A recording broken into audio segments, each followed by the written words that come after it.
মুসলমানরা এক সময় এত বীরত্বের জাতি ছিল যে সময়ে মুসলমানদের সাথে কথা বলা বিভিন্ন দেশের বাদশারা পর্যন্ত ভয় পেত। সুবহানাল্লাহ।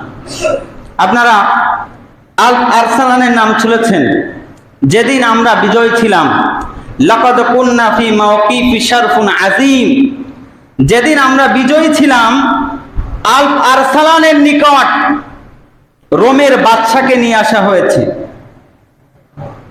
নিয়ে আসার পরে আল আরসালান বলছে যে এই ব্যক্তি কারাগারে যাওয়ার মতো যোগ্যতা রাখে না, মুসলিমদের কারাগারে যাওয়ার জন্য এই ব্যক্তি যোগ্যতা রাখে না, এই ব্যক্তি কারাগার থেকে দূর করে দাও, এটাকে বিক্রি করে দাও।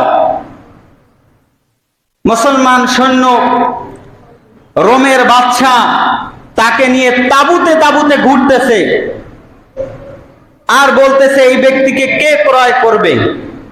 ক্যান ইউ ইমাজিন যে একজন রোমের বাদশাকে মুসলমানরা দড়ি দিয়ে ঘোরাচ্ছে আর বলতেছে এই ব্যক্তিকে কে ক্রয় করবে। তাবুতে তাবুতে ঘুরতেছে আর বলতেছে এই ব্যক্তিকে কে ক্রয় করবে। তাবুর মানুষগুলো কেউ তাকে কিনতে চায় না। পরিশেষে তাবু থেকে একজন বলতেছে যে এই ব্যক্তিকে ক্রয় করার জন্য আমার কাছে কোনো পয়সা নাই, তবে আমার কাছে একটা কুকুর আছে, এই কুকুরের বিনিময়ে আমি এই বাদশাকে কিনতে চাই, তুমি কি দিতে রাজি আছো? সৈনিক বলতেছে এটা আল আরসালানের নিকট নিয়ে যাওয়া হোক। আল আরসালানের নিকট নিয়ে যাওয়া হলো। তখন মুসলমানদের সেনাপতি আল আরসালান বলতেছে এই ব্যক্তির উপরে যথেষ্ট মর্যাদা দেওয়া হয়েছে, কারণ মুসলমানদের সৈনিকের একটা কুকুরের দাম এই সমস্ত বাদশার থেকে অনেক বেশি। তুমি এই ব্যক্তিকে এই কুকুরের বিনিময়ে বিক্রি করে দাও, কারণ মুসলমানদের ভূখণ্ডের একটা কুকুর বিধর্মী যে কোনো পৃথিবীর যত বড় বাচ্চা হোক না কেন, মুসলমানদের কুকুরের দাম এর থেকে আমার কাছে অনেক বেশি। কিসরার শাসকের নিকট খালিদ ইবনে ওয়ালিদ চিঠি লিখেছে রাদিয়াল্লাহু তাআলা আনহু। কিসরার পারস্যের যখন তারা শাসক পরিণত, তখন বলতেছে যে তার যে গভর্নর আছে চিঠি নিয়ে বলতেছে আসলিম তাসলিম, ইসলাম ধর্ম গ্রহণ করো, তাহলে শান্তিতে থাকতে পারবে।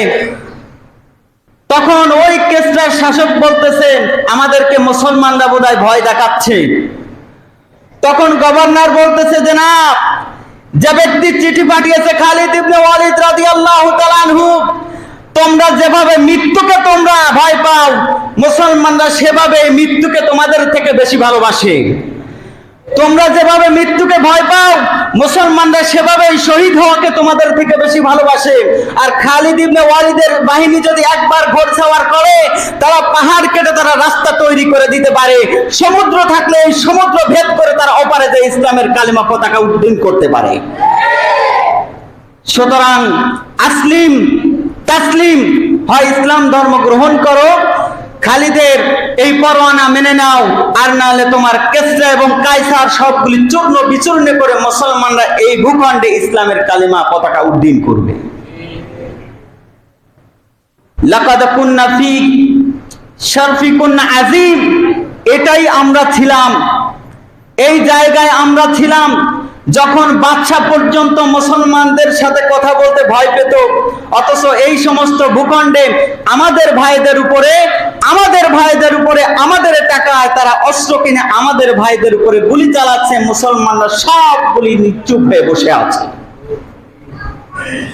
এতগুলি রাষ্ট্র যাদের টাকা পয়সা শক্তি সামর্থ্য কোনো কিছুর অভাব নাই, মাঝে মাঝে ইরান বলে আমার এতগুলি পারমাণবিক অস্ত্র আছে, সৌদি আরব বলে আমার এতগুলি সামরিক বাহিনী আছে, তুর্কিরা বলে যে আমার এতগুলি পারমাণবিক অস্ত্র আছে, কিন্তু একটা পারমাণবিক বোমা আমার ভাইদের জন্য তারা ব্যবহার করে না। তাহলে মুসলমানরা কাল কিয়ামতের ময়দানে এই সমস্ত শাসকরা ওয়াল্লাহি মুনাফিকের কাতারে কিয়ামতের দিন তারা উঠবে। আর গাজার ভাইদের জুতা তাদেরকে বলি তোমরা সংরক্ষণ করে রাখো। এই জুতাগুলি একদিন মানুষগুলি দেখবে আর বলবে এই বাইতুল মাকদিস বিদায়ের জন্য এই সমস্ত ভাইরাই শহীদ হয়ে তারা এই জমিনকে তারা আঁকড়ে ধরে রেখেছিল। তোমাদের জুতাগুলি অবশ্যই একদিন এই বাংলার জমিনে গোটা পৃথিবীর মিউজিয়ামে রাখা হবে, কারণ তোমাদের জুতাগুলি বিভিন্ন ইসলামিক রাষ্ট্রের সামরিক বাহিনী থেকে তোমাদের জুতার দাম অনেক বড়, ঠিক কিনা বলেন? এজন্য ফিলিস্তিন ইস্যুতে, গাজার ইস্যুতে আমরা মুসলমানরা সবাই এক। আল মুসলিম আখুল মুসলিম, বিশ্বনবী বলেছেন মুসলমান হলো একে অন্যের ভাই। আল মি'রাজুল মুমিনিন, একজন মুসলমান আরেকজন মুমিনের আয়না স্বরূপ। যদি তার পশমে একটু কাটা যায় তাহলে এই পশমে যদি সে ব্যথা পায়, পৃথিবীর অন্য যে কোনো রাষ্ট্রে এই ব্যক্তি অন্য কোনো যেথায় থাকুক না কেন তার ভাইয়ের আঘাতে যদি জর্জরিত না হয় তা